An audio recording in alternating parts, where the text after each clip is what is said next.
Let's see how this stream will go. It's been a while since I have done a live stream. I'm hoping that it'll go alright. Already, I'm seeing very low stream health. Streaming, it's showing a warning, yellow. Let's hope it at least stays there and that people will see me.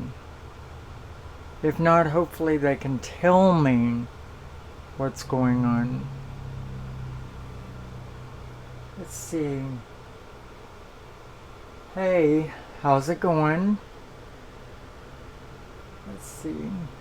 I'm gonna have to turn this screen so that I can actually see it better, so please be patient just a moment while I get up.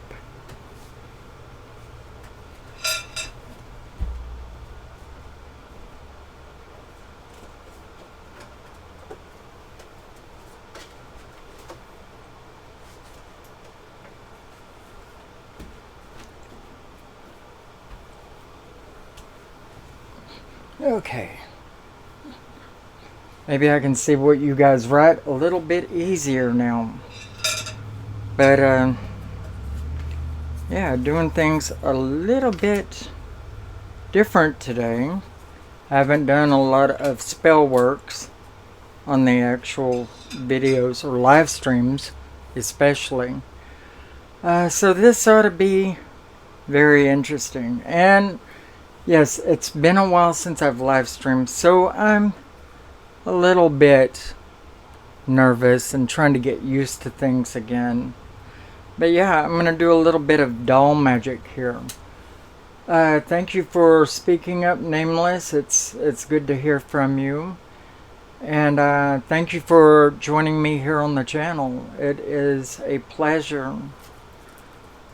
Hopefully you're still in the room with me. I noticed that a few people have dropped out already. And I'm trying to hold off just a moment. So you guys talk to me. Ask me some questions if you would like. I would like to try to wait a little bit until we get a few other people in the room. I hate, getting into the fruit of things without many people in here who would like to see this.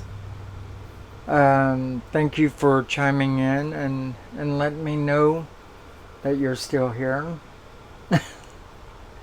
Anyway, at least it's showing a good stream health now. It was showing yellow a while ago.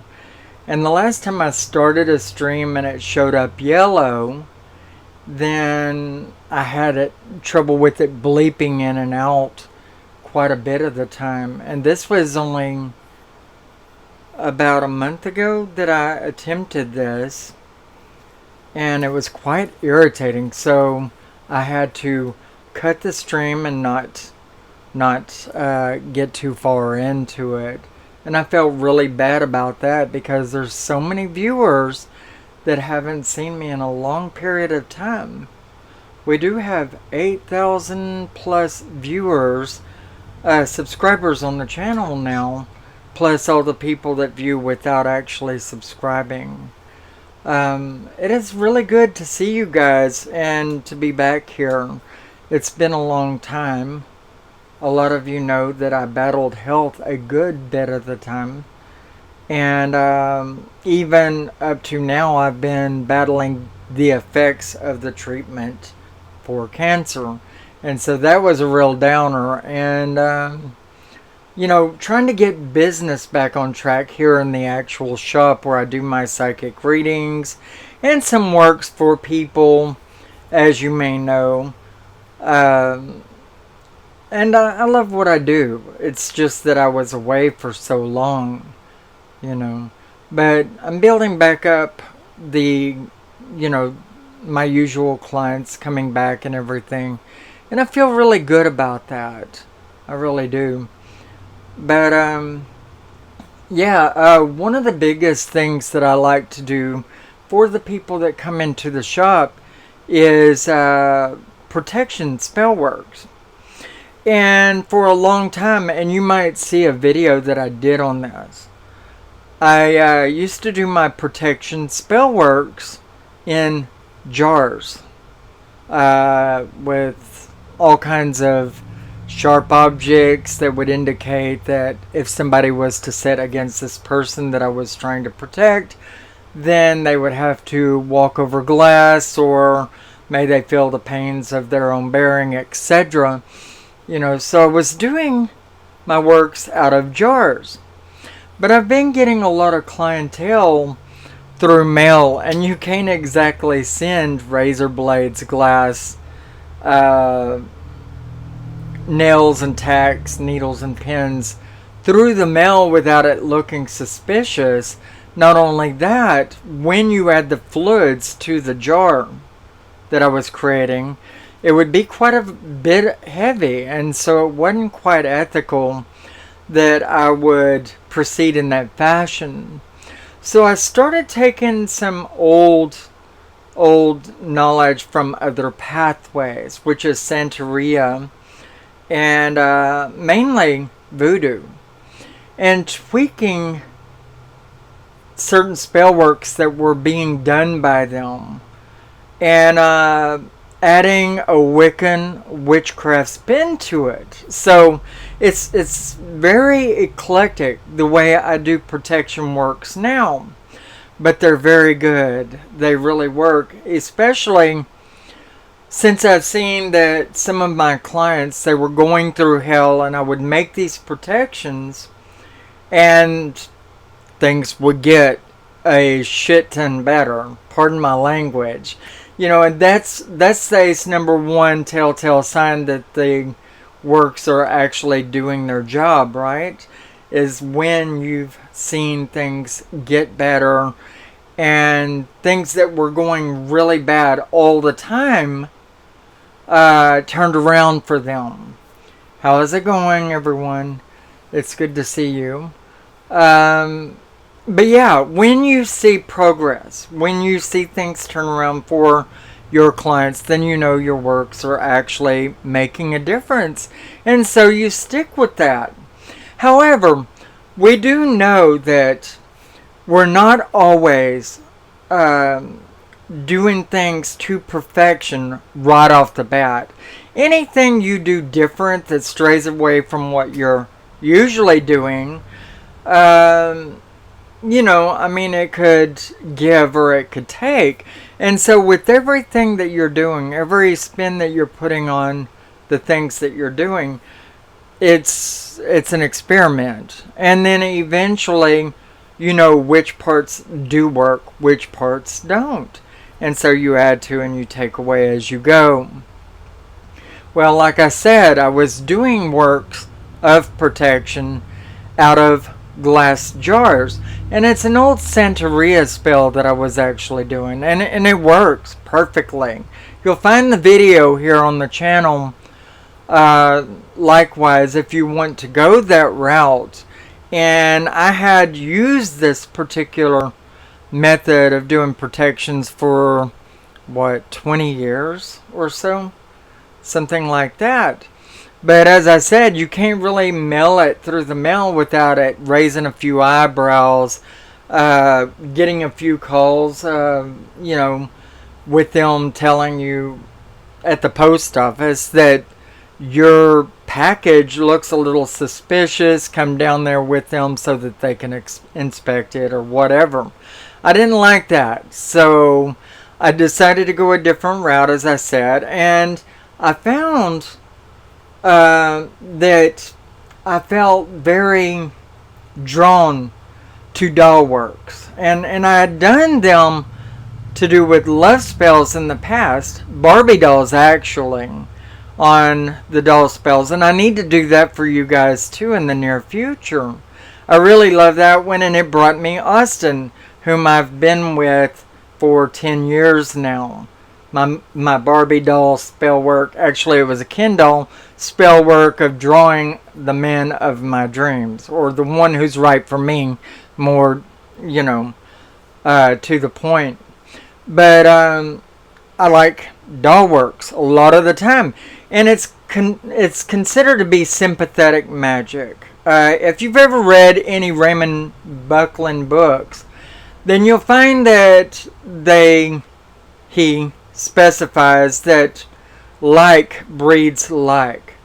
Whatever you want done, if you do things that are sympathetic to that, similar in their nature, adding, say, a face to a doll, maybe through a picture, adding a person's being to a doll, maybe through a birth date or a full name, then you could get results.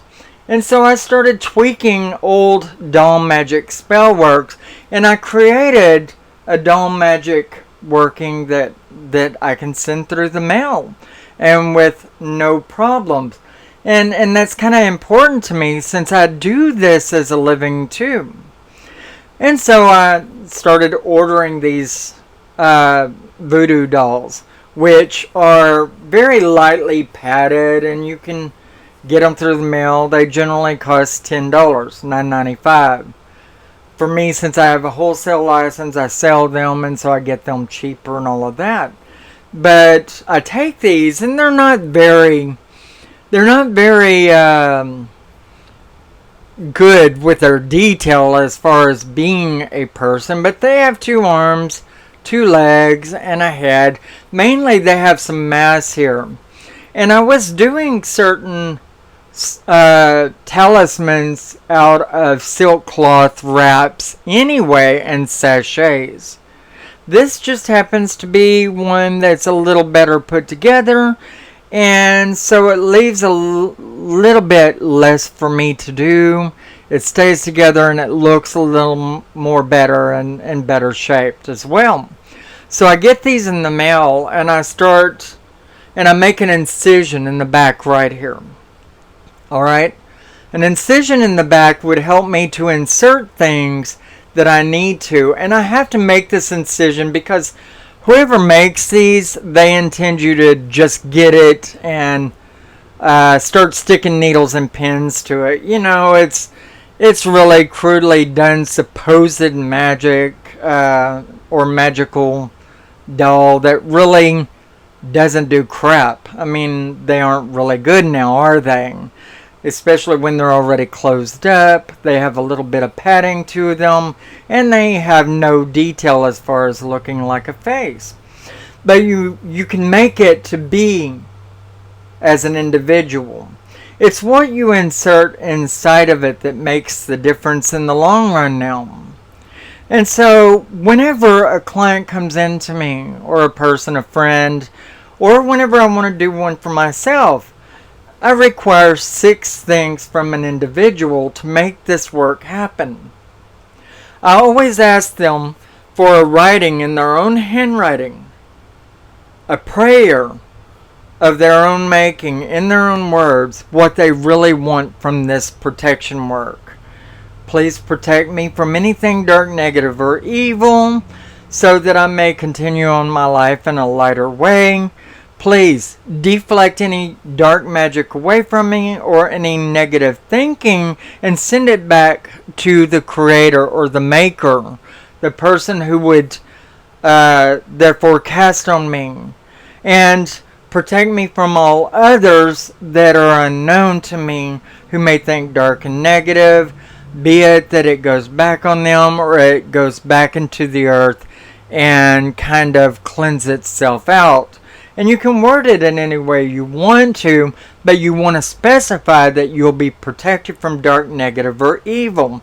You can specify that it goes back to the maker tenfold, or you can specify that it would go back to the maker of whoever would cast on you threefold, or you can specify that you would like whatever's being put on you, or whoever might be thinking dark or negative on you, that the energy just goes down and into the earth and dwindles itself out, cleansed by nature itself.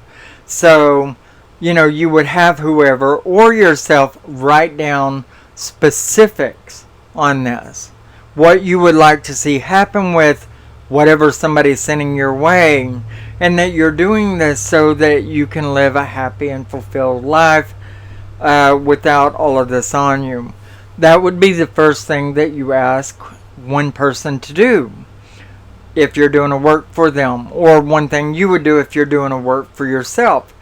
The second thing you would want from them is their full birth date, because this is synonymous with their full name, which brings me to number 3 thing that you would like to ask them for, and that is their full name.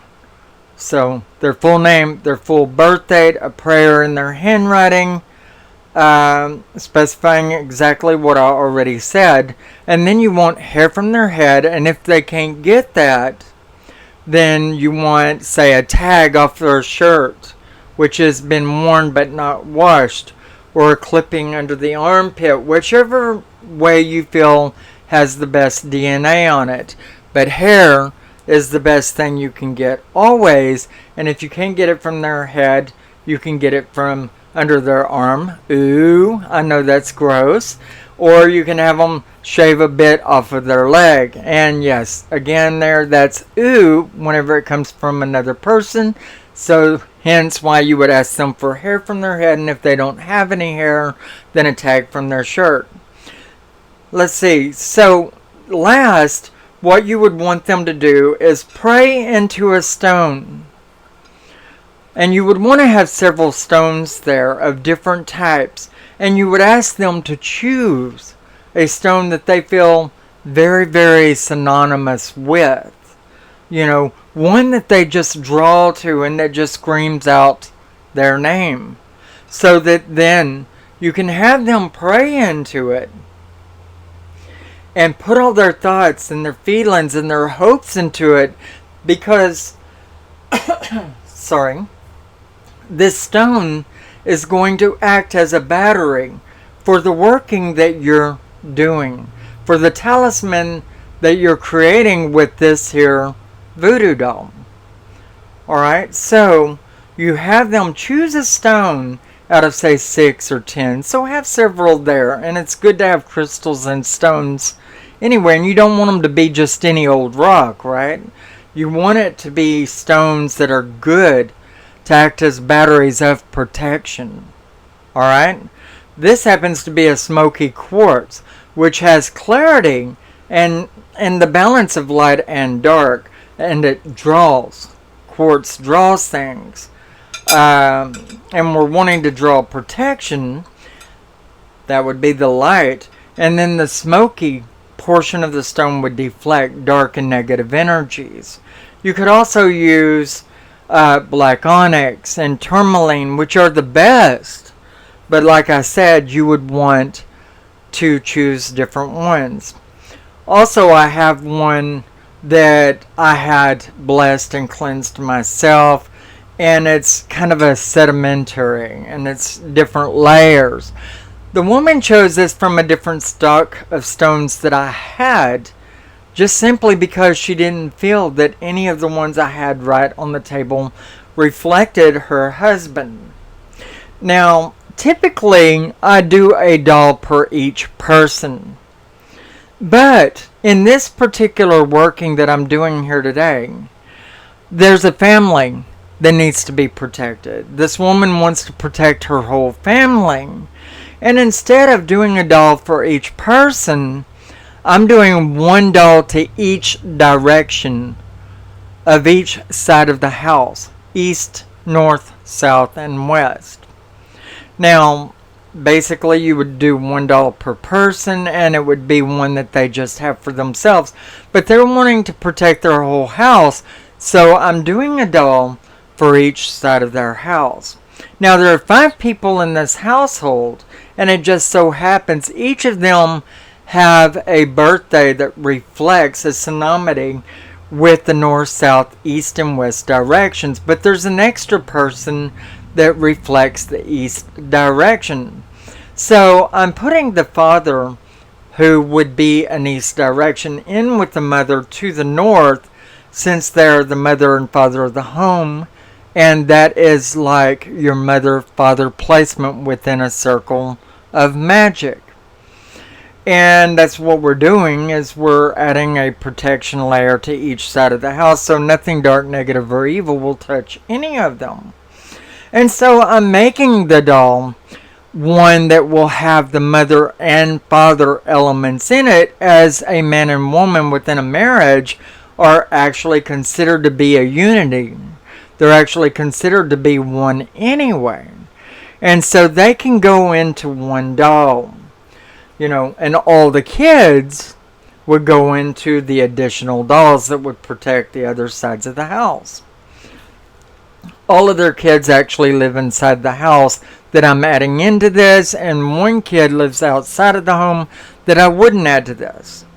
Now, you do the same thing within a working for individual people that I'm doing here today. Only difference is I'm putting two people inside one doll so that they can both together guard the north side of the house. And you would put it over doorways in each side of the house, however many doorways there are. And if there's not a doorway to that side, then you would put it over a window. Portals, you're protecting portals.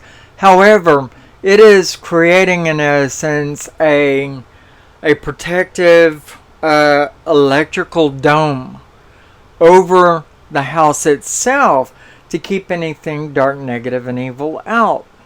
Now that I've laced you up exactly on what I'm doing here today, I'll tell you the ingredients. First of all, you need the doll. And secondly, you would need the 6 ingredients that I told you that you would have to ask them for, or that you would need for yourself. And if you don't remember what those are by the time we're through with the video, then you'll be able to find that in the archive that these live streams make for you. Alright? And then, let's see, a good tray, because you don't want to get all messy here and have everything all over the place. And I'm working from my couch here, so that could be pretty important to me.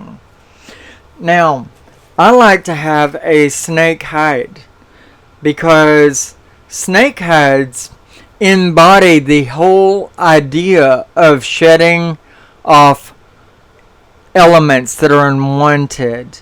Also gaining knowledge and wisdom. The snake is also a good symbol of protection. So I take my little snake hide from my friend that leaves it for me at my porch every year. And I actually save those. And I make my protections using them. And I do other spells also. Particularly ones of change and new beginnings and fresh starts. Or guarding and protections. Right?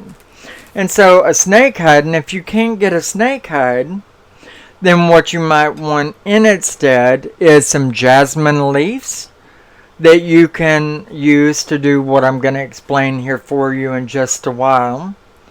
And then you need a little bit of cloves here for peace and tranquility that you want to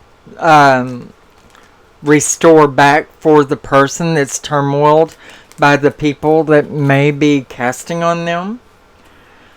And let's see, hibiscus flowers for new beginnings and fresh starts. And if you don't have any of these ingredients that I'm telling you right here, then you can always alternate them for other herbs and things that would do the same thing.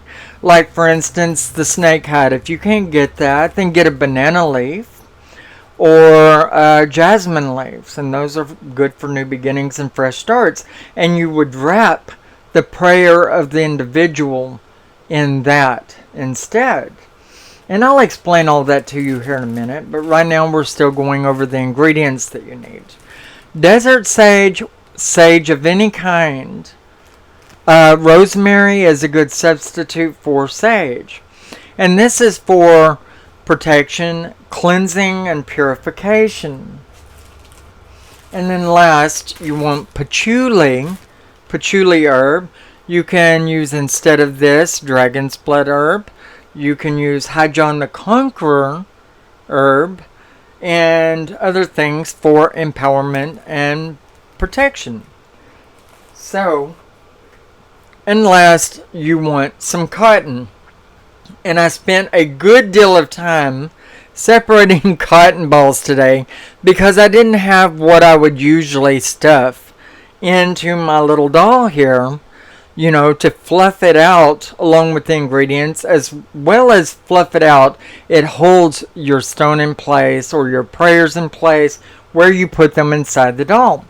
Because in different places of the doll, you're going to have particular things.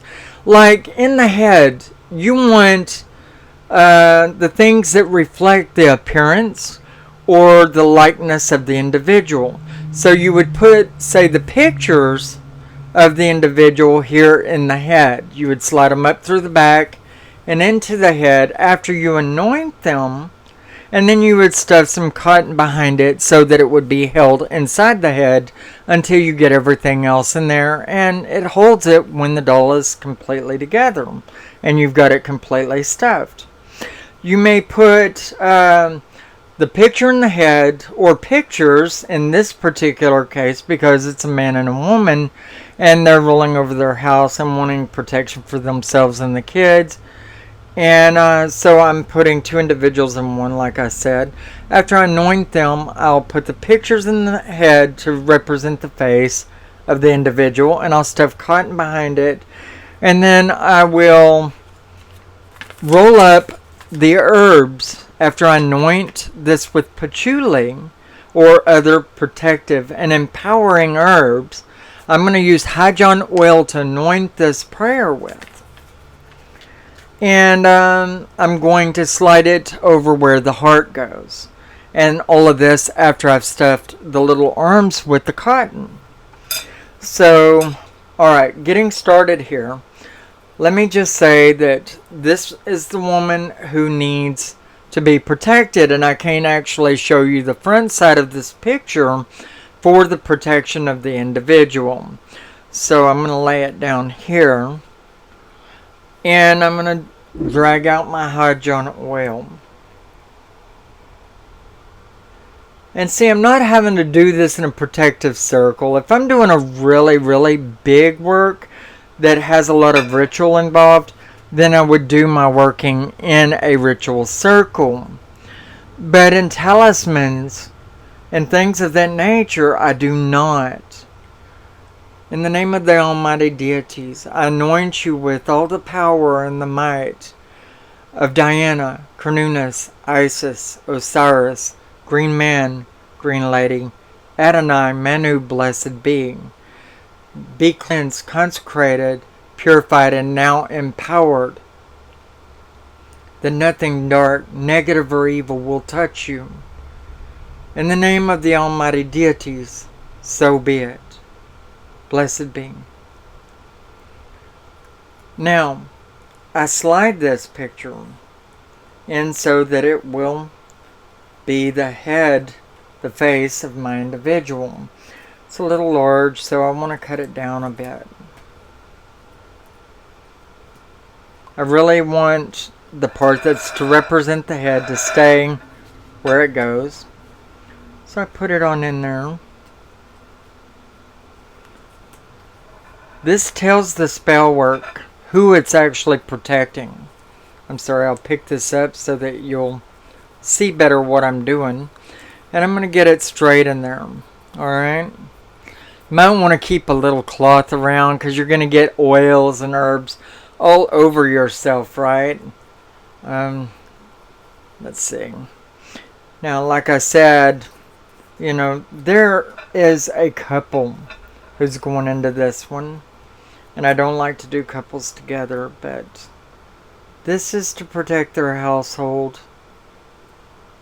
And more spokenly to represent them and their whole family. So I don't mind it so bad in this particular case. In the name of the almighty deities, I cleanse, consecrate, and empower you, that nothing dark, negative, or evil will touch you. In the name of the almighty deities, so mote it be, so be it, blessed being. In the name of Diana, Cernunnos, Isis, Osiris, Green Man, Green Lady, Adonai, Manu, blessed being. And I'm picturing the person in my mind while I'm doing this. Being hugged by all the higher powers that I call to. All my deities are just swarming around this individual or these individuals and cuddling up to them, and then bright white light is just kind of emanating around all of them until they're just glowing. The higher power and the individual that I'm protecting. And then whenever I'm through, I put the picture up and inside the head. And once that's done, I'll do what I said, and that is to stuff some cotton in there that will hold that in place and not let it slide around. Because I have so much to do in this work, you know. And I don't need things sliding around because it's kind of harassing, right? And the doll needs stuffing anyway. I mean, you've got to stuff your doll or it's going to look like a little flat thing, you know? Okay, so stuffing the head up with everything that goes there. Making sure those or that picture is going to be where it needs to be. And now that I've got those pictures in place, I can feel them though I can't see them. And it doesn't matter, the doll knows who it's working for, who it is to be protecting. And so you can move on with everything else you're supposed to do. Right? Okay. And you want to go ahead and, before I spill my anointing oil everywhere, kind of cap that off and set it aside, because it is all over my little makeshift table here. Seems like there's a lot of people poking their head in, but not saying a lot or not staying. I've never managed to catch a live feed. Hello, how's it going, Brian Forrest? Brian Whitaker, it's good to see you. Hope you didn't mind me saying your name out loud. You talked in the stream, so I took it that it was alright. So I'm putting all of this in the little back that I cut out, the little incision that I made in the doll. I put the pictures in the face. I put the cotton in there that will hold the pictures up in the head of who it's to represent. And then I take the name of the individual, and I'm not showing these particular informations for a reason, right? Because I don't want to call out the person I'm doing the work for. They didn't ask for this, for it to be on feed, so I can't actually show any of it. I'm doing good. Working hard, getting the business back off the ground, and back to doing my spell workings, of course. Okay, so I've taken note of the person's birth date, and I remember who they are in my head. So I imagine them very strongly. I picture their face, and I think of the birth date that's in front of me on this piece of paper that I asked them for. And I take note of the astrological sign that they represent. I take note of the year and how old they must be, and I'll even calculate it up. I'm obsessive compulsive that way. But yes, I will calculate all that in my head because all of this is about them, right? And the color be substituted. Oh yeah, anything can be substituted. You just got to you've just got to figure out what you feel strongly about. I use gold because I am doing a casting for their whole house and not just an individual, and so I'm making mini dolls for them and all their children. And so, and they've been really down, so I thought lightheartedness, happiness, joy, contentment. So yellow or gold was really good for that. However, typically I would use brown. Brown is the color of protection. Some people might prefer to use black because they feel empowered by the color black. And I can't blame them for that. Sometimes I may do that myself. But it's how I feel, it's who I'm doing the work for, and what is going on in their situation, who they might be protecting themselves from. All of that is very important. And so the stone, I would go by feel as to who I am at that moment, or I will have a person feel for their own individual stone, out of many, so they have choices in what they will draw to. Let's see, colors as you see fit. That's right. And herbs, you can substitute those as well. And not everybody has access to a snake hide, and so you might want to go a different route with that. I'm just lucky that I have this little 3.5 to 4.5 foot fellow that leaves me a hide every year. And I use that because nothing says change or shirking off all the old and starting new as does a snake hide. However, you can substitute that with banana leaves or jasmine leaves with what I'm going to show you to do in a little while. Alright, we have the head part done of the doll, and I've stuffed the little arms with the cotton as well, because I don't want to have to worry about that later, and there's nothing that actually goes in the hands. Now the pictures went in the head, I did their name. They wrote this out for me. They wrote it in their own handwriting, and it's their name and their birth date. And this is kind of important. I've anointed this with High John the Conqueror oil, and I christened it afterwards with my own symbol of my own power, what I like to empower it by, which is typically with me the cross plus the pentagram. Now, it doesn't mean that I'm Christian pagan, but it's what I started out doing a long time ago, and so I stick with that because I feel very empowered by it, as I've given it so much faith for 34 years. Yes, it is snake hide, and like I said, nothing screams out change better than snake hide, right? Now, what I do with this little name tag that I had them write out for me with their birth date on it, what I do is I put that in their left foot. The left foot of the doll, okay? Their little name tag. After I've anointed it with a oil for empowerment, I take it and I kind of stick it down in the foot as far as it will go. And I do that because regarding how I feel about things as I go, I might want to put something else down in there besides just cotton. Okay, so let's see, what is this? Message 1 minute.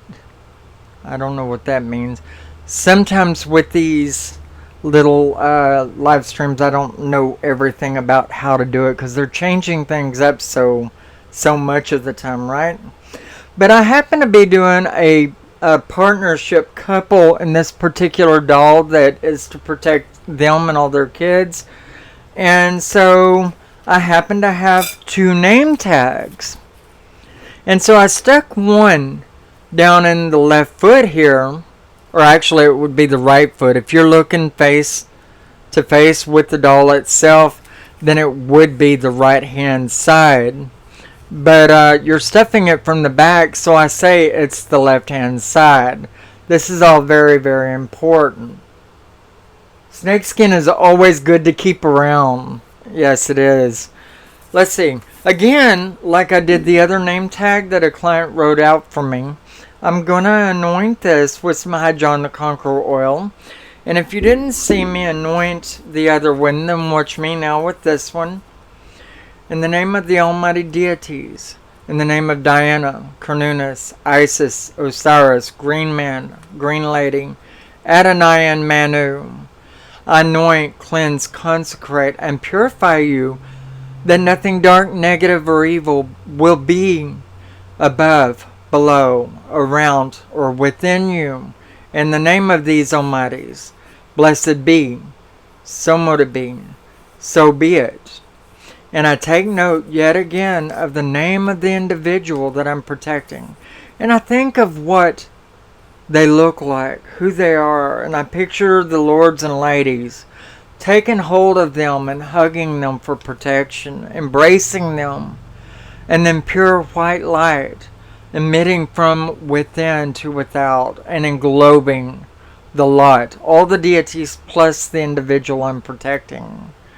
And they rise to a great place of protection. And they have joy and contentment on their face. I also take note of their birth date and, their astrological symbol, if I know it. And what that means. What all of it means. What they represent within their astrological. Also, what year their birth date is in. And how old they may be. And I'll calculate it up in my head. And then, since I stuck one in the left foot already, as this is for a couple, I stuck one in the other side already, so I go ahead and I stick this one in the opposite side. And so for a couple, this is kind of really good, because now you have a unity between the two people within this couple, and you have a name in each foot. And they are a balance of each other in life. So why not? Alright, so now they've given me hair. One of them gave me hair from their head. The other one gave me a tag from a shirt of theirs. A clippet of cloth and a shirt that they wore but didn't wash. And so I have ingredients of the individual I'm protecting. Be it an individual or be it a couple. And this is very important because this gives DNA to the person I'm protecting. It tells the doll who the doll is. Because the doll itself is the vessel. And the vessel is the embodiment of all that person is and who is to be protected. Whatever information about the person you can include in the doll or spell helps increase the sympathetic connection between the person and the doll. Precisely. Thank you so much. That's good information. Anyway, so now I take the hair from the person's head that they gave me. They gave me hair from their head. And I'm taking that and I'm shoving it up and in the doll behind the cotton that I put in that holds the pictures that they gave me in the face. I put the hair on the back side, which is toward the back of the head. Very fitting. Okay, and I don't have to put any more cotton in there because there's enough there to hold that. And likewise, since I'm doing this for a man and woman together, a unity, I'm going to go ahead and put the clipping of cloth that the man gave me into the doll likewise and in the back of the head, because he didn't have hair to give me. The clippet of cloth would have his DNA and it would act as his hair.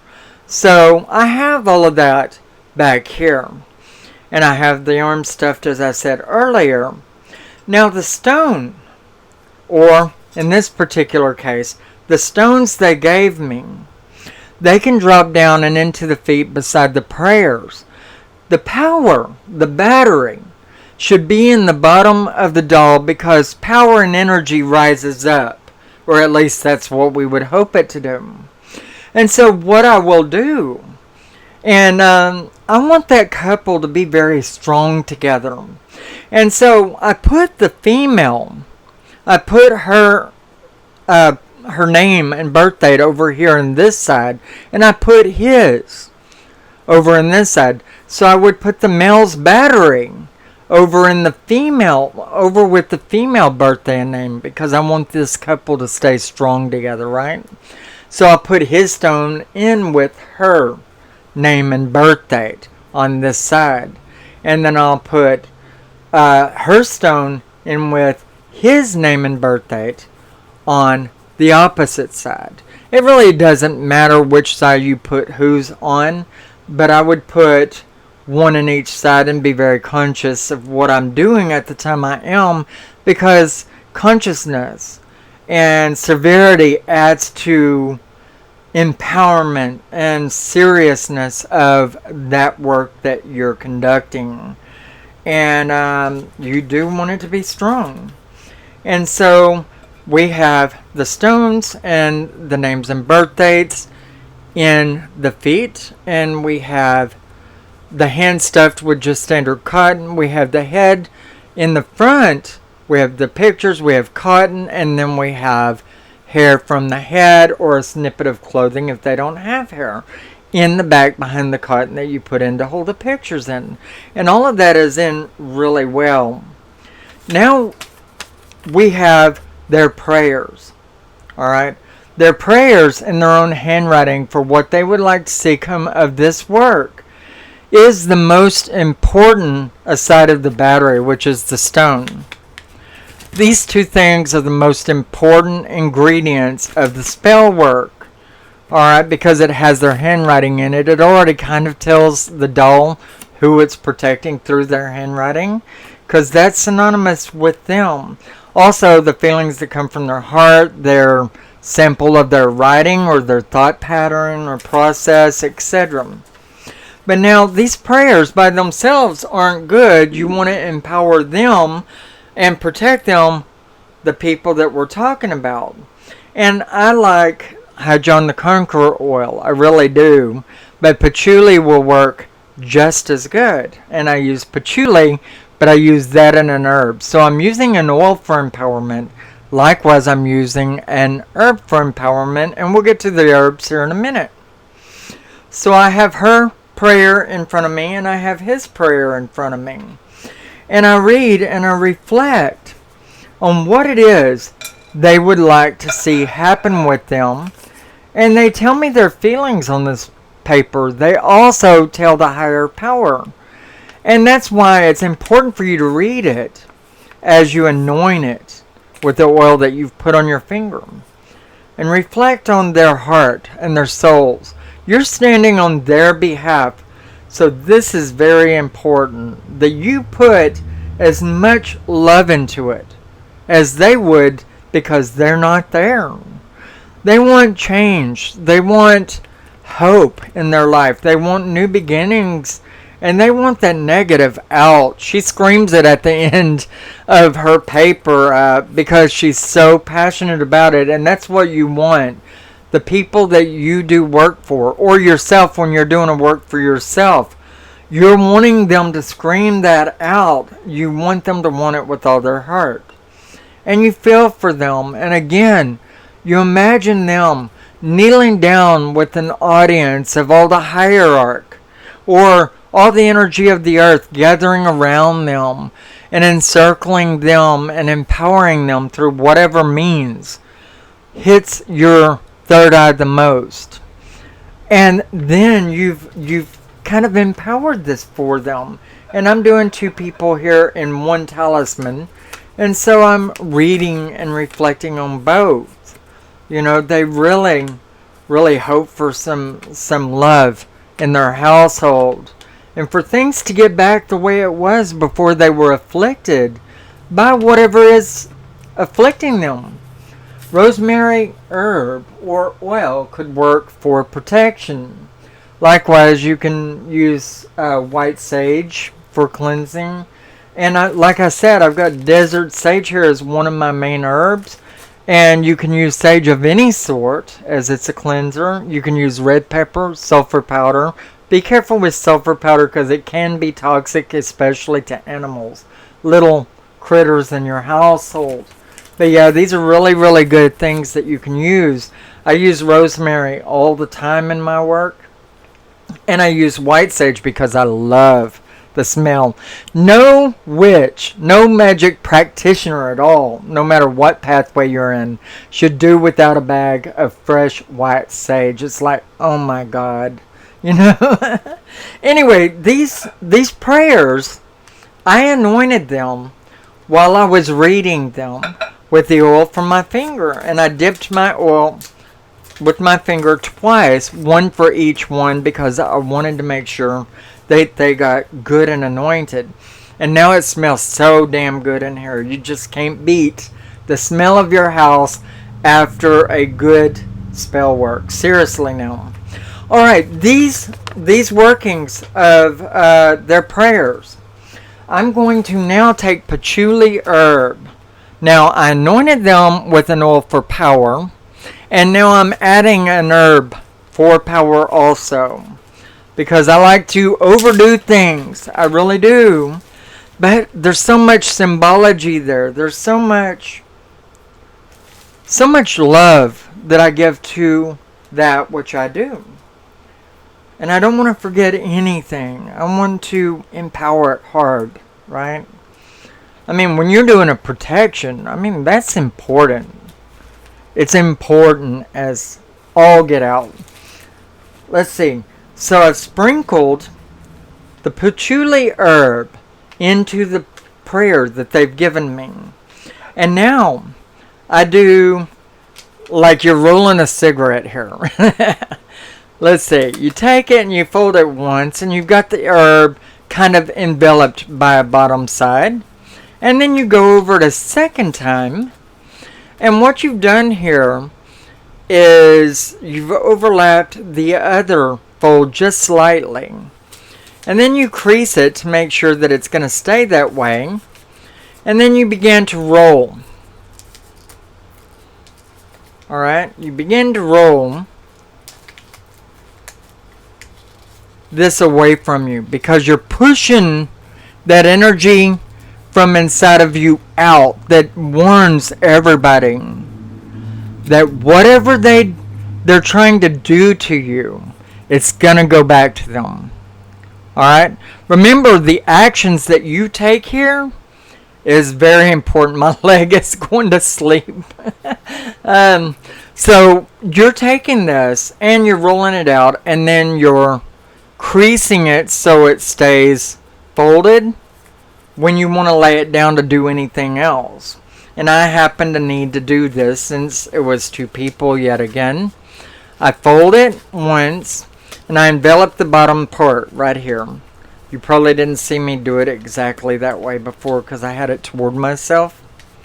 And then you take the second fold and you kind of just overlap it slightly, but you want your paper to be about 1 inch, right? Alright. And then you crease it so that it'll stay. And you begin to roll it. And again, you want to roll it away from you. Because this is for them and you're acting on their behalf. Or it's for you. Anyway, you roll it away from you because, again, this is an embodiment of yourself. And whatever this is, whether it's a doll like of God or you're making a sachet with all this stuff in it, which I don't advise. I would like it to be a lot more specific than that. But, you know, this is an encasement and it's an embodiment of everything that you are. As you are, so may it be you. Or as it be you, may you be it in the name of the Almighty Deity's blessed being. And you're rolling this paper away from you because everything that's inside of you, everything that they try to send to you, you push it back out toward them. Therefore, they would be afflicted by everything that they're trying to create and put on you because you want to teach them a lesson, or otherwise they will keep doing it. Alright, so this was a man and a woman together protecting their house.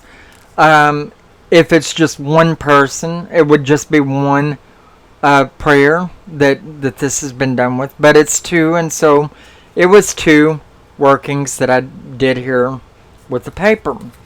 And this goes in the heart. This goes in the heart area, all in the body area. And so what I like to do here is I like to wrap these prayers in either a leaf of an herb that represents peace and change, new beginnings, something of that. But I prefer yet again to use snake hide. This is just me, and not everybody has access to snake hide. But I do. And so what I do is I'll take these prayers and I'll cut the snake hide to where it's open. It'll be laid out. Okay. And then I'll wrap my prayers. This man and woman are a unity, so I'd wrap it together.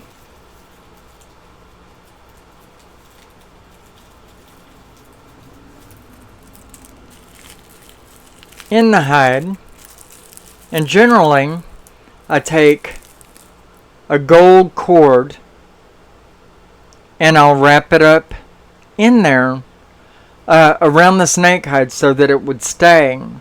I don't like to fight with my ingredients of a spell all the time. I really don't. And this is having a lot of trouble without that. And if you can't wrap it around it, well, I do. I have it on both sides of it, right? So it's kind of wrapped around it, and before it comes apart, since I don't have gold cord, see, improvising is not a problem. It's really not. Then I'll just shove it in there, and the doll itself will hold it in place. And then I'll take some cotton real quick, and I'll shove that sucker up in there. You know, that way it'll be locked in place, and it is done, right? At least the snake hide wrapped prayers that I don't want to keep fighting with. They are in there. I do really emphasize on the idea that, you know, with a snake hide you would go around it a couple of times. I probably should have wrapped it the opposite direction and shouldn't have gimped on my snake hide. But a little bit really goes a long way in a protection work. And so you really don't need all of that. And I have a lot of clients that this goes for. And the snake, like I said, only leaves me one a year. So I've got my prayer in there. And so I've input my sixth ingredient of the client or of the friend I'm protecting or myself, whoever it's for, right? And so now, having all the ingredients inside the doll and kind of locked in place here, it's time that I start adding my herbs where they go. Alright? Now, your sage of whatever sort, and it can be sage or rosemary or anything of that matter, I want to cleanse the person that I'm protecting. And so I kind of tuck the sage into the bottom, the feet of my talisman doll. Alright? The sage is going in the feet because where the person walks, there the protection will go with them. And that is what the meaning is behind this. If you don't already know. Trying to keep clean up behind myself. I'm such a wreck. I am a dirty witch. That did not sound right, did it? Oh well, you know, however way you want to take it, you know. Anyway, and then I'll put a little bit more cotton in there because I try to keep my herbs a little bit separated away from each other. And I have a lot of stuffing to do anyway as I go. And when you're stuffing the cotton in there, you're saying to yourself, as this is I, may I be it in the name of the Almighty Deity, blessed being. Or something along those lines. You know? It's quite simple. You know, be creative. You don't have to say the words exactly as I do.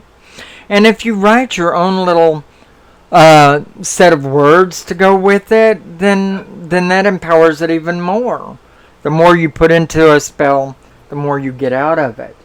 Brian says, if you don't have snake hide, you could include a piece of blackberry vine I didn't know that, and that's good knowledge. And visualize a ring of blackberry growing around the house. You know, that is true. I have heard of the blackberry vines and what they could do for you. Also, especially when you think about the thorns. And likewise, you could include, if you have them growing just outside, you can include a little snippet of blackberry vine. Just, it's kind of hard to work around it without getting stuck. In the end, you're going to have to close or seal this little incision, this little surgery that I made back here. You could take that blackberry vine and you could make a belt around your doll with it. And that would help keep this closed or whatever. But generally this little incision that I make, it'll stay closed anyway by the time I get done. It just works out that way. I don't know why. Let's see. I have wisp and beehives. What can I do with those before you log off, please? Beehives. Well, I mean, you know, bees are synonymous with fire, but honey is synonymous with, let's see, earth, I believe it is. Water. Yeah, I would think honey would be synonymous with water, which would be love. And honey is very synonymous with love. So, you know, in Voodoo and Santeria, you can take a jar of honey and you can anoint a picture of someone and shove the picture down in the honey with some words of love and contentment, you know, for somebody, and that they should come to you. And then you could cap it off and you can bury it in the ground, and it's supposed to bring that person to you. But I am working on one spell, so I can't really talk about another one right now. After I put, because I'm losing people, viewers that get bored with me too easily.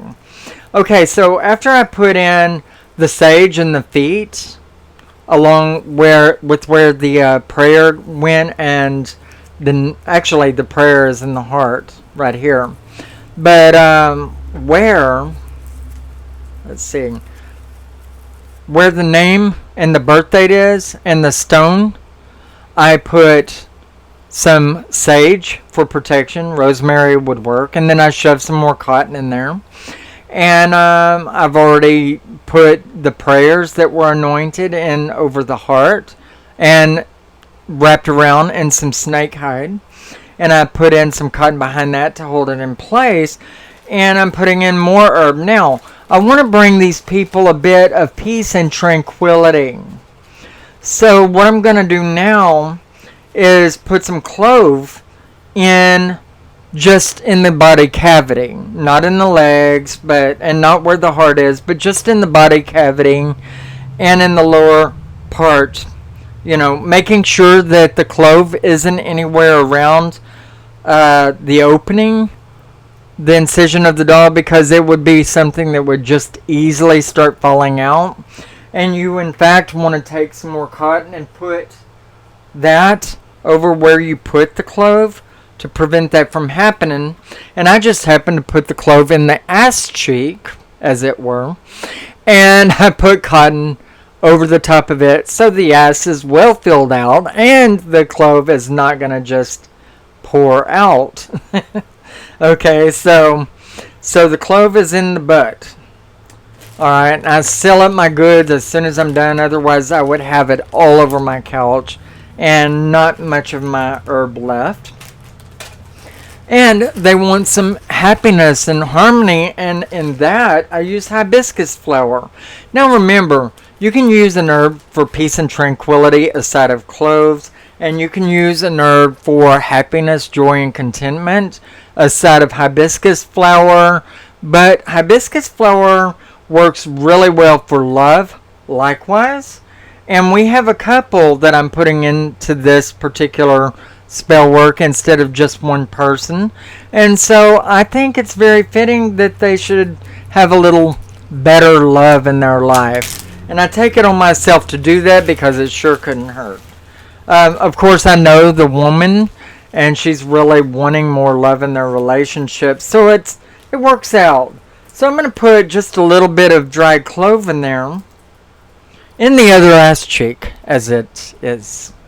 Okay, in the ass cheek it goes, along with some more cotton that will, you know, I spent all day shredding up this cotton because I didn't happen to have any of the pillar stuffing that I usually have. Did I just say pillar? Oh, there goes that hick in me. Oh shit, I better check that, right? Anyway, pillow stuffing I usually have that I do this with, I am out of. So I spend all day shredding up all this cotton because I have a whole family to protect in all of these dolls. And that's a lot of work. Today I'm just doing this one for you guys. Alright, so who else with me? And do you understand everything that I'm telling you here? Is there anything that you would like to ask about it while you've got me on this video? It is the chance. I'm glad my live stream started picking up and went into the green after I got going good.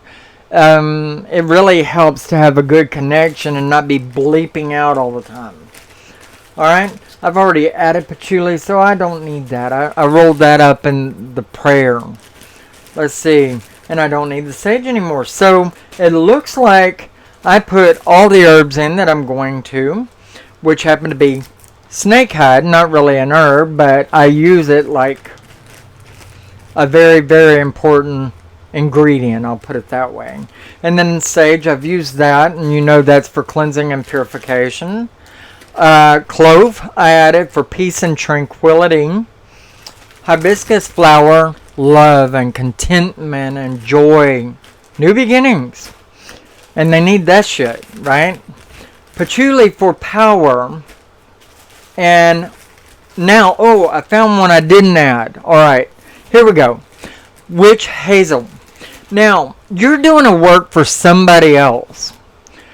Or because you want to add an herb that just rings or resonates with the idea of the witch, right? Okay, let's see. Then witch hazel is what I use, or blood root, which adds an element of the witch without adding hair from your own head, because you cannot add elements of yourself into a client's or a friend's work, because you would be affected by anything that goes on with their life from there on out, good and bad, and you don't want to be tied to them. So even though you're doing the work, you really can't specify yourself through DNA or a name or a birth date or anything that extreme. So element of the witch could be noted through an herb that you would use. Let's see. What are some basic things I should learn and study to further my knowledge? I can't cover that right now in this video because this is about this other thing. Maybe I can tell you, if you hang in there, I'll tell you at the end of this video. Just remind me in a little bit. Let's see. Or Brian maybe can help you in the room there, because I'm so in with this work that I'm doing for these people while I'm talking to you, and that's already hard enough. Let's see. Although I do have some information written down. Let's see. Anyway, alright, so back on with what I'm doing. Elements of the witch could be noted through the herb you use without using your DNA, which is a no-no. Alright, or anything that's specific.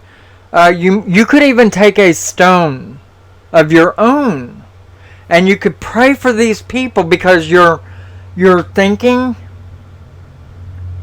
about these people while you're praying into a stone, and only about them.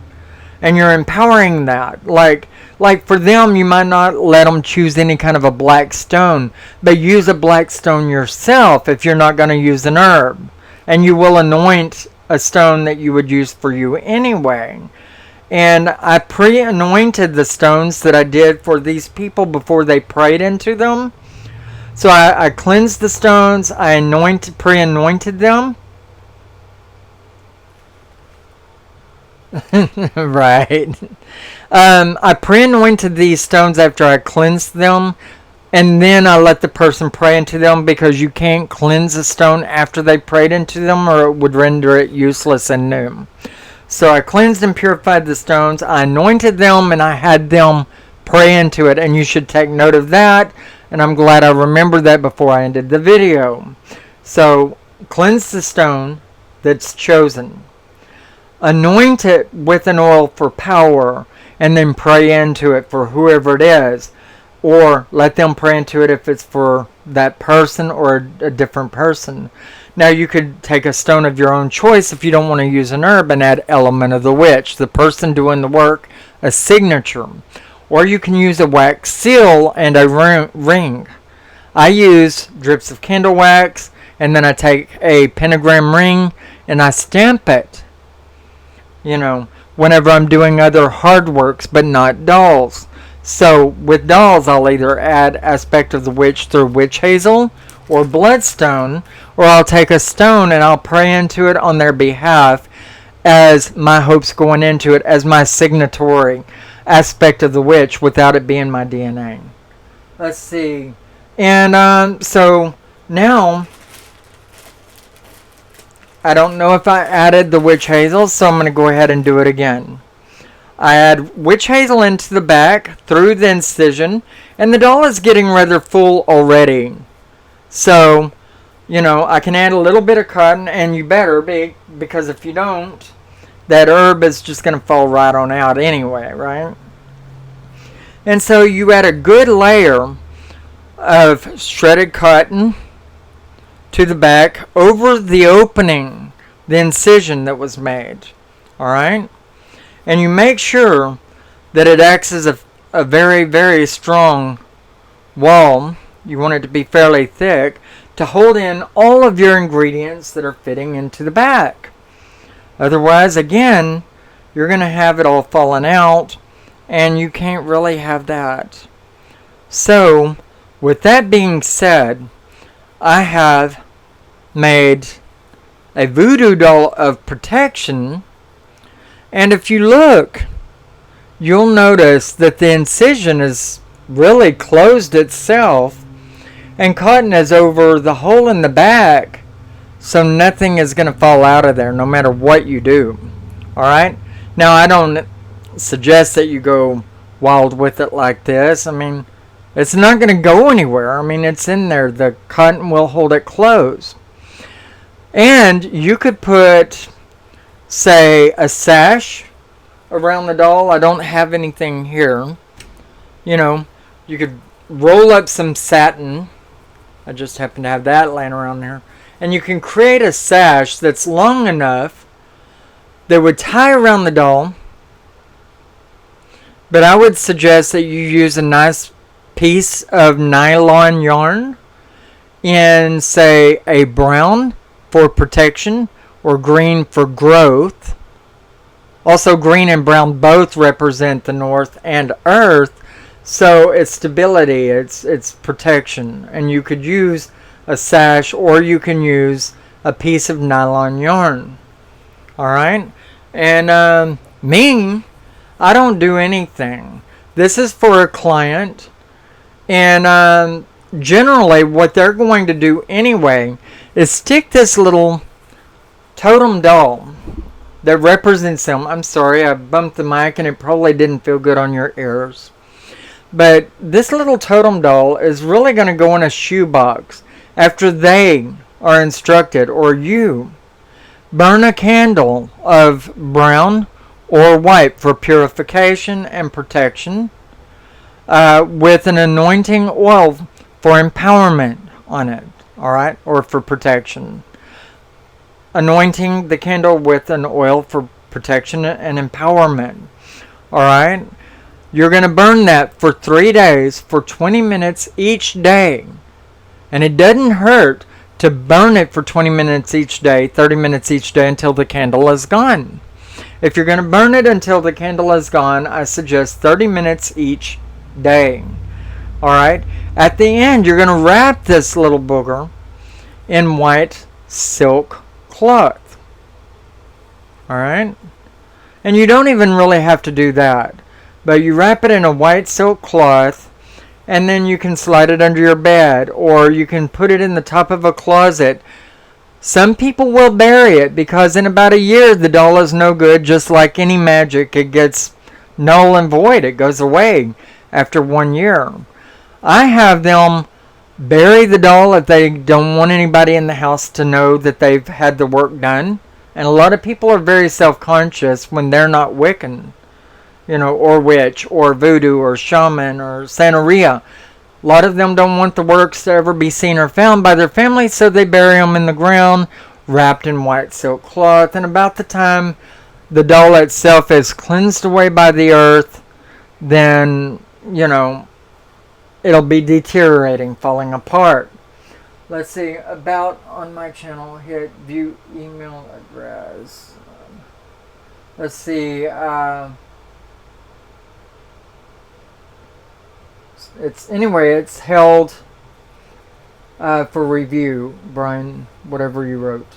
Anyway, so you would put this under your bed or in the top of your closet where it won't be messed with, and if you're afraid of your family seeing it, then you can bury it out by your steps of your house.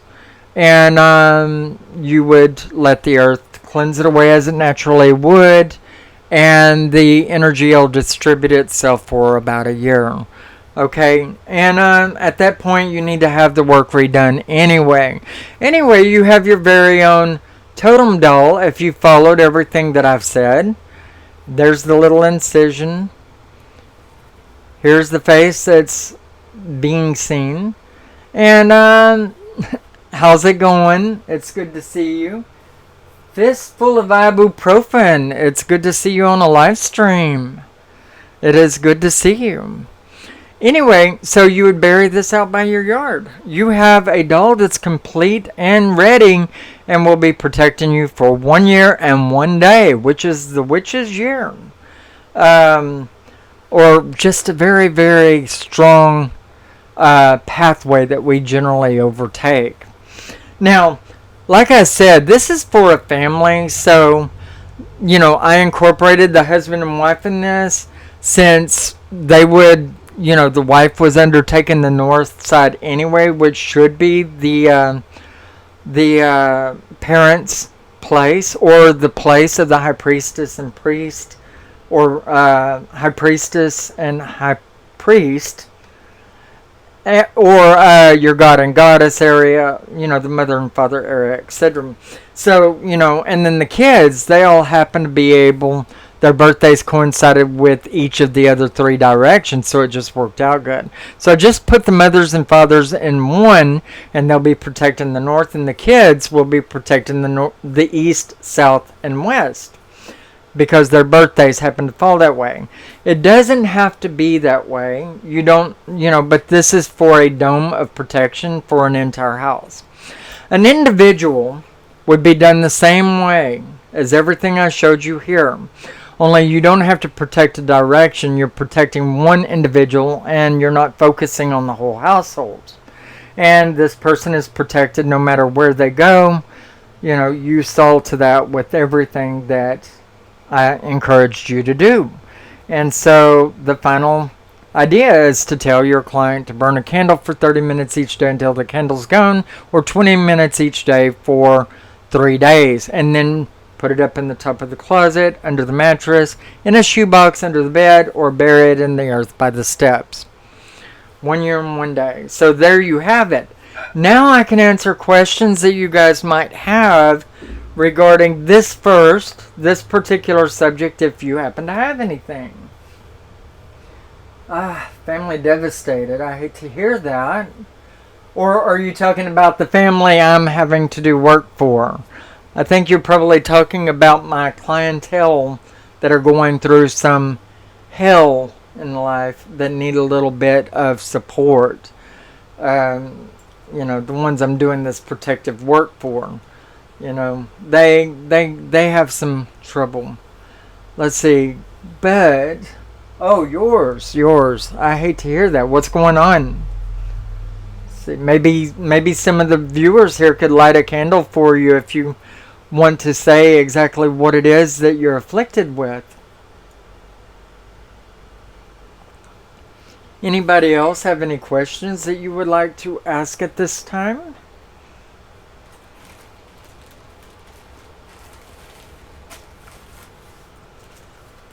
For prayers for an individual, if you know the subject that a person is afflicted with, you could choose the exact right color of candle, and you could use a particular oil that would be synonymous with that need, whatever it is. They must be talking about a death of someone or wrongfully accused. That could be pretty hard, especially if somebody is going to jail or imprisonment for a crime that they did not commit. What I would do in that particular case is I would light a green candle anointed with a mint oil after the candle's been cleansed and purified with holy water. Then you would take a mint oil and you would focus on, if you have an exact date, if you have birth date of the person wrongfully accused, you can write the court date on the candle. That would be very important to write on the candle in a ballpoint pen. It's going to engrave perfectly with the ballpoint pen. You would write the date and the name of the date of the justice date that it goes to court. You would write the name of the individual on the one candle. You would anoint it with an oil while you're focusing on their face and imagining them getting a verdict that rules in their favor. And you would want to write out a prayer in handwriting, of the same thing. What's going on, what your feelings are about it, and how you would like to see it pan out. And you would burn the candle for 30 minutes each day until the candle's gone, while this prayer is in front of it, and you reflect on this prayer every day until the candle is gone, while you're focusing on it, and you imagine good things ruling in the favor of the wrongfully accused. That's the best idea that I can give you on that. Anyway, let's see, is anybody else? Ghost had a question earlier. What was that question? Are you still here, Ghost? I hope. I'm sorry if I ran you off or anything. I hope not. Let's see, Nameless Ghost. When to start? Okay. As soon as possible, Aracus. As soon as possible. Let's see. Nameless. What was your question again? Let's see. You had an important question, and I knew I would try to get to it. Let's see. Nameless Ghost. Sorry, I need a bigger monitor over here. Let's see.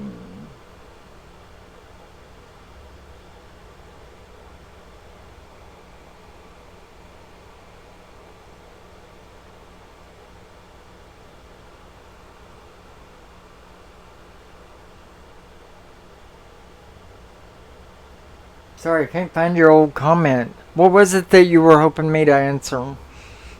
I'm sure I've got an answer for you. I just need the question again. There's been a lot of things said since. Here I am still trying to find it. Sorry, you guys. I'm a bit oblivious. Some of the basics to learn. What should you start with? I always ascribe to, now, Raymond Buckland's Complete Book of Witchcraft. It says that it's about witchcraft, but when you start reading it, it's a lot about Wicca. But then a lot of the information is about different incorporated ideas of religious pathways anyway. But it is a really good starter book, as well as some silver Ravenwolf to ride a silver broomstick. Aleister Crowley is a little bit up there, so I would steer away from that. There was Scott Cunningham. I'm sorry. That is one that you should really start with. Scott Cunningham writings are really good to start with. I would read some Raymond Buckland's. I would read some Silver Ravenwolf and some Scott Cunningham. So you could decide how you feel about things.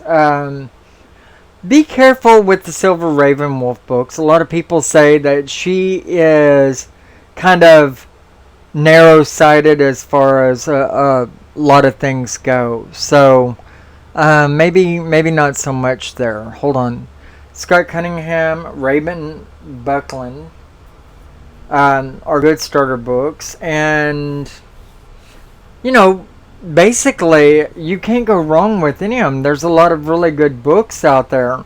I would take one based on herbs and oils. I would take one based on crystals and stones. I would take one based on god systems and the deities, angels and demons, and I would take a book on basic spiritual pathways from many different pathways if you don't know which pathway you're leaning toward. Because really it's good to be a bit all over the place, you know, to read a little bit of everything so that you could discover that, right?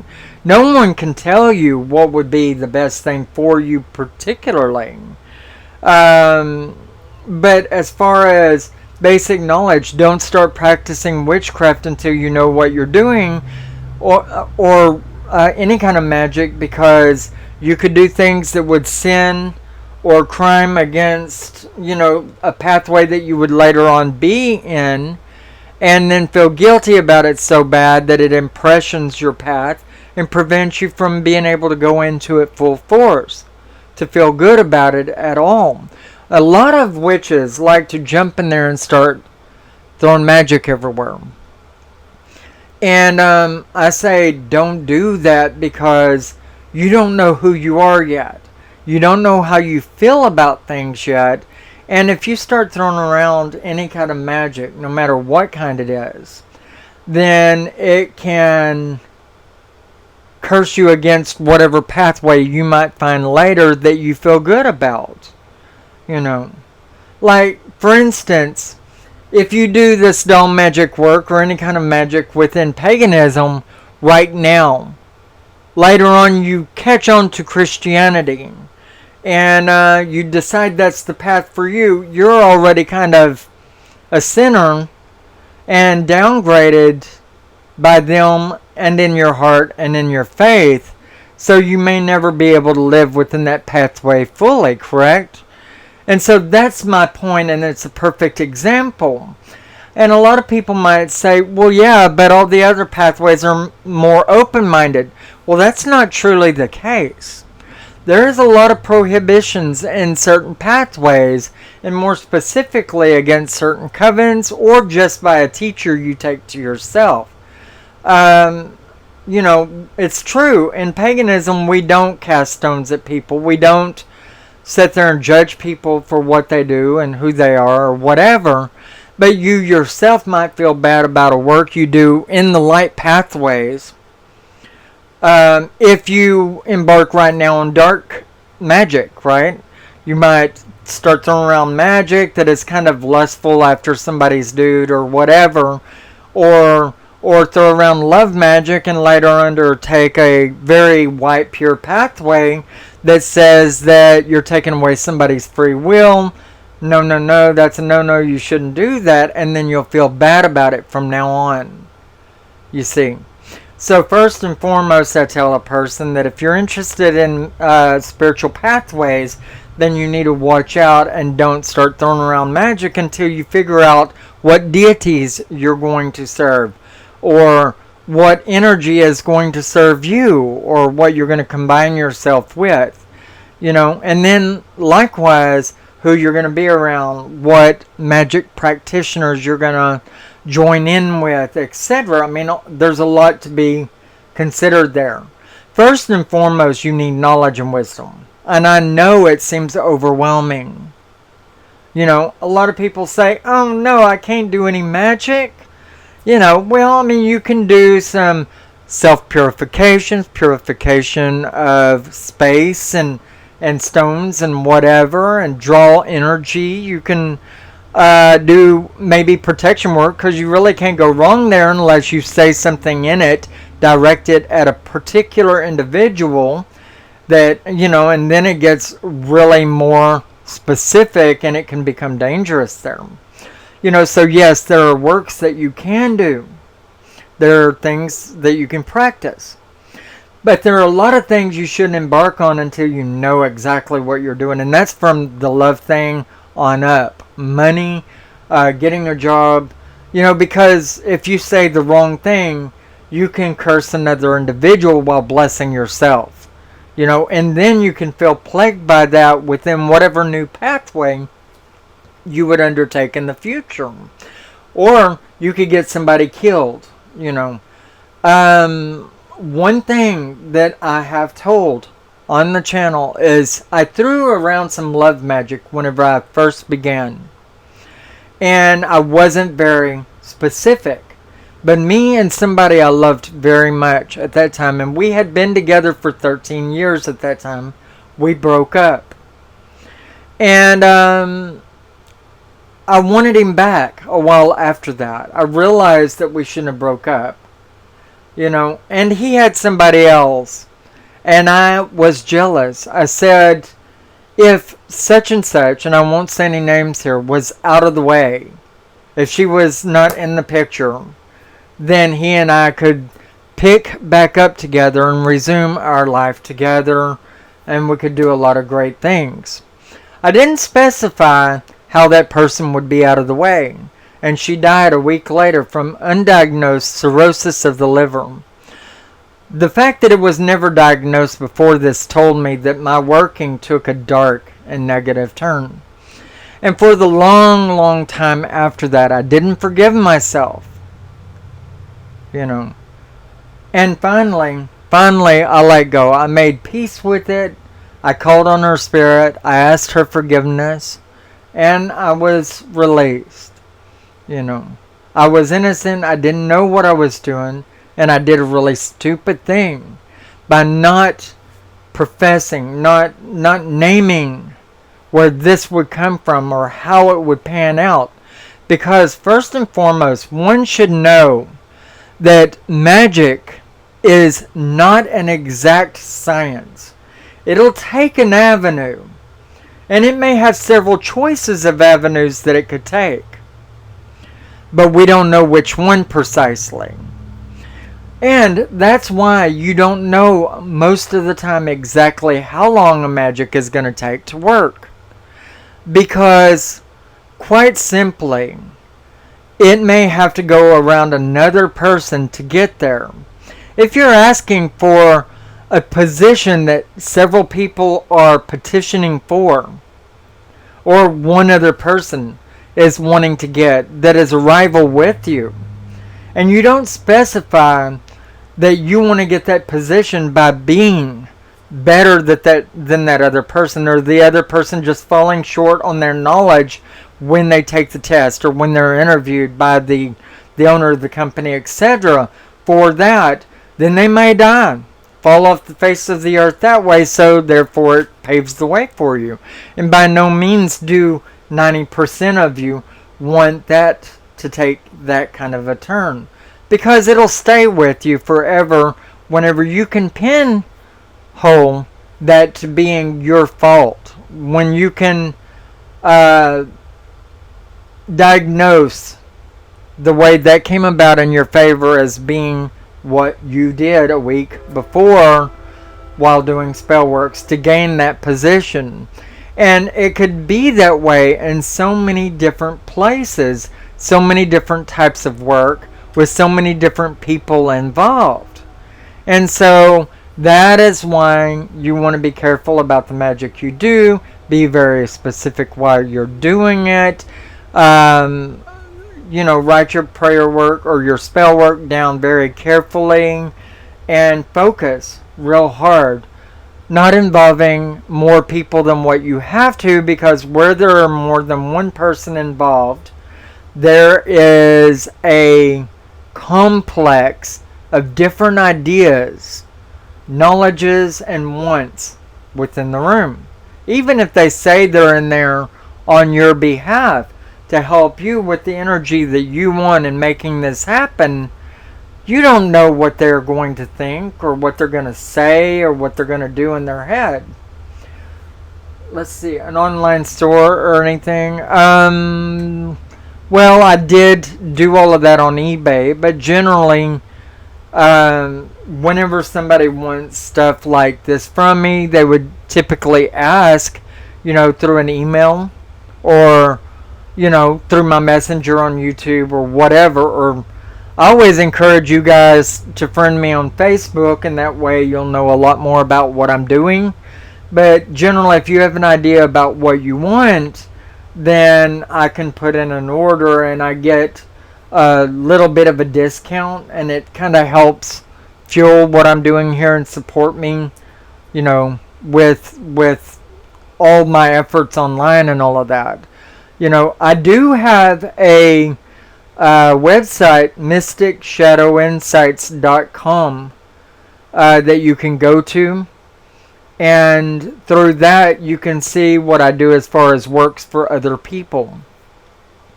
But Facebook, you would look in the description boards below any of my videos, and you would acquire the website information or any of my support means, like Patreon.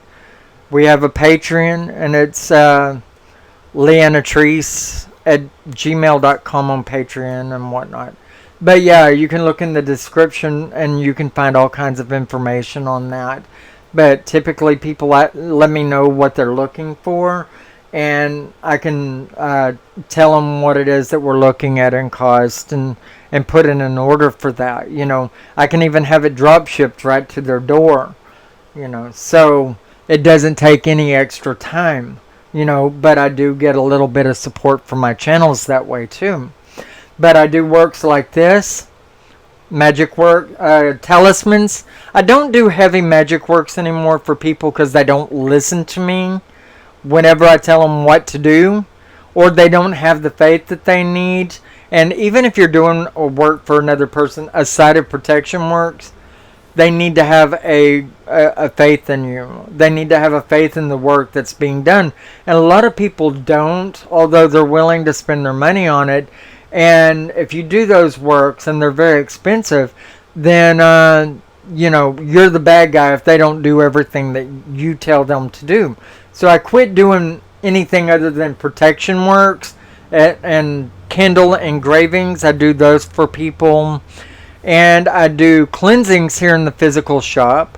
I do tarot card readings online via Skype. And you can find me on Skype.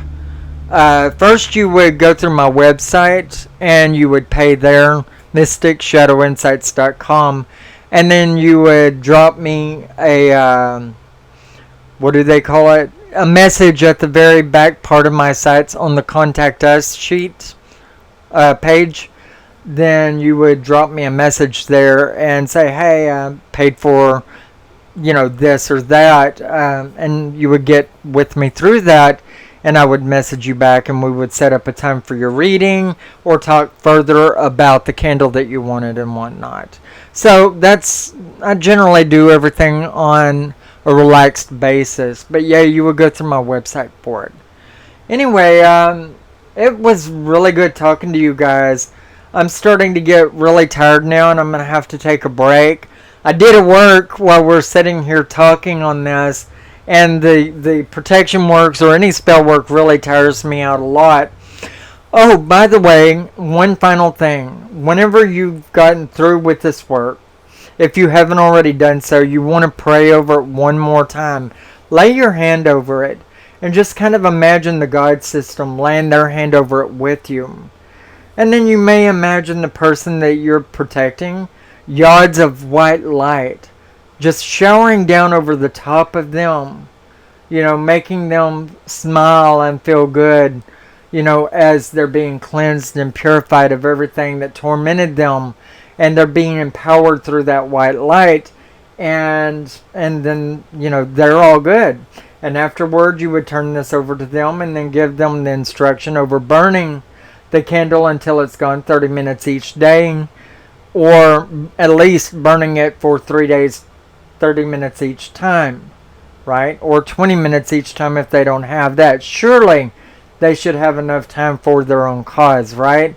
And then you would wrap it and put it in white cloth and under the mattress, or in the top of the closet in the shoebox, or bury it in the ground by the steps. It's hard to do the heavy hitting on someone's behalf. It really is. They have to want it as much as you. They really need to have it more than you. I mean, that's why they're having the work done. And no one can have the wish or the want more than the person being affected by whatever it is that's bothering them and that is causing them to want the work done. Now, faith is the second most important part of any spell work without it being a physical ingredient.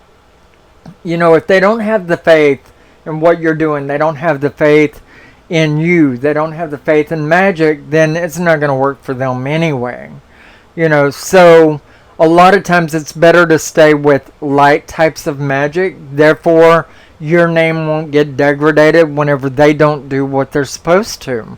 And I'm here to tell you that shit's just going to happen. It is, Brian. And so you do for them what you can, and that's it, right? After that, and when you have this done, it's on them anyway. And you tell them, you've got to do it this way. If you don't have the faith in it that I do whenever I'm working it, it isn't going to help you as much.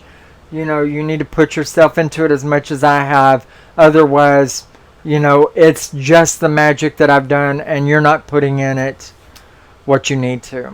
So, anyway, you guys, I am worn out. I really am. And, magic, it'll wipe you out. And that's why it's also good to do your magics at the very end of a work day. If you're doing readings in the earlier part, because magic will wipe you out more than anything.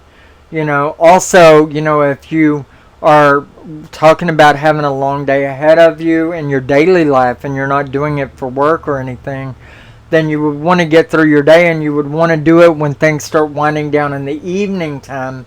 It's a lot quieter that way anyway. You're more serene and focused, and you're able to do it better. So you can't buy the power behind a spell. No, you can't. And that's why you do your part of it. You have them pray into the work. Remember, in this talisman, I had them write out their hopes, their goals, their wishes on a piece of paper. I had them put in hair, particularly hair that's taken while they're thinking about what they want of the spell, whatever it is that you're doing. And I had them pray into a stone that they chose before I would start doing the work. And then they prayed into the stone and they gave it back. So the client or the person's intent was given to me before I started doing the work. And then I just assembled it for them for the most part. And then I put my power into it. Right? Everything that I could. Without actually putting a part of me in there. You don't ever do that. And then in the end, you give it back to them, and then you have them pray over it for 3 days or until the candle's gone, before they would put it in the top of the closet, in the shoebox, under the bed, or bury it in the ground. So they've put their own self into it more than once and more than what you have. And that is very, very important. If they can't do that, then it's not worth it. And it's not worth it for you to take their business, because they're just going to ruin your name if they don't do what they're supposed to and they get pissed off at you. And I haven't had this happen. But I've had this being told to me by friends of mine that it's happened. And I wouldn't want that to happen to me. And so I'm very, very specific. I did have one person, and it was to do with a love spell, and that's what clued me in on what could happen. And so from then on out, I was very particular about the types of work I would do. Some spells demand more involvement for the client than just blowing on a dandelion. Right. And a lot of times, unfortunately, that's what they're hoping they'll get back. When you've done a work for them, that you'll hand it back to them, whatever they get back. And trust me, there's usually something that gets handed back to the client after you've done a work on any good spell work. You know, they're hoping they could just shove it in a shoebox and not look at it again. Well, you know, that's true. But after they put it in front of a candle and they've given their thought to it some more, and they've prayed over it, and they've imagined the love that they want, or themselves being shielded and housed over by power of protection and the God system, etc. You know, there's a little bit that they have to put into it, you know, and if they don't do that, then it's just crap, you know. And it's all your work, and trust me, you have the power to make this fly, even without them, right? And they had enough faith to turn over a little bit of money to you, or to ask you to do it for them if it was just a friend or whatever. You know, they had a little bit of faith to, you know, to do that. And so you have something to work for. And so, yes, you can make this fly. But, like I said, and like Brian said, you can't do it all for them. You know, and the more they put into it, the more they're going to get out of it. Yeah, one has to work with spells, like crystals. I don't know what you're saying there. I don't understand. Arnakis. Let's see. So, you know, what you put into it, you're going to get out of it. And that's the main important thing. And that's what you need to tell them. Tell them. I mean, directly out. Now, I'm telling you, ma'am, if you don't put yourself into this, you're just wasting your money. You've got to follow these directions. And you have to believe, because faith is the bloodline of any spell work, you know. And that's all there is to it. And that way, you know, if they screw up, they'll know that they could have had something to do with it. Right? You know. So anyway, you guys, everything that you make a part of you, crystals and stones, wands, talismans, chalices, pentagrams for your altar tile. I mean, all of this, you have to make your own one way or the other. But when you're doing a spell work for other people, you just put your energy into it, and maybe a prayer where you focused only on them. You know. Anyway, I'm going to close the stream now. I really love talking to you guys as much as I could. For the most part, I always have to stay on topic whenever I'm doing these videos. So I try to stick to it. And so it's very vague sometimes whenever I can talk to people. And I'm just trying to get used to it again. So if you'll bear with me. Once again, I have a website at mysticshadowinsights.com where I do tarot card readings for $35 for a half hour or $60 for 1 hour. I also do other works like protections from dark, negative, and evil for $75. And I do candle engravings for specific needs that don't do everything for you, but they help you to send out the energy that you need to send out to other people for $35, I believe it is. And so you can support the channel by going through my website and enlisting my aid in one of these things. Also, there is an Ask a Witch link to where you can ask me, you can talk to me directly and ask specific questions for a certain amount of time that you put in for, to where I can ask any of your witchy questions that you need guidance on and teach you about witchcraft, Wicca, or any other spiritual pathway. And I've studied pretty much all of them, and I will help you in the best way possible. Otherwise, support us on Patreon. I love you guys, and I'll talk to you later. You be good, and I wish you all the blessings of the world.